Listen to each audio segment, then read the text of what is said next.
Барьерный крем с цинком и чайным деревом. Рецепт номер 33. Это крем мой абсолютный фаворит, потому что он отлично себя зарекомендовал у пациентов с атопическим дерматитом, экземой, нейродермитом, а также псориазом.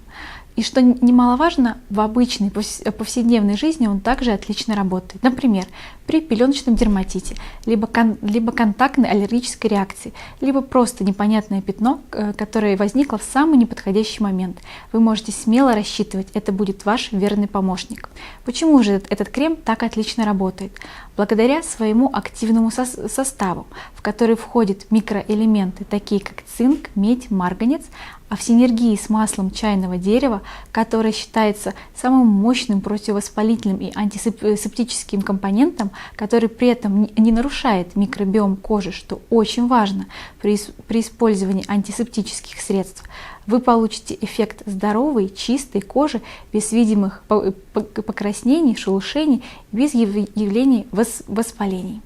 Также данный крем отлично себя зарекомендовал, если есть ощущение зуда либо покалывания. Вы также можете его использовать. Как работает наш барьерный крем с цинком и чайным деревом? Если у вас на коже лица или тела появилось непонятное высыпание или пятно, а также зуд и покалывание, вы смело можете использовать наш крем. Его необходимо нанести тонко на пораженный участок от 3 до 5 раз в сутки.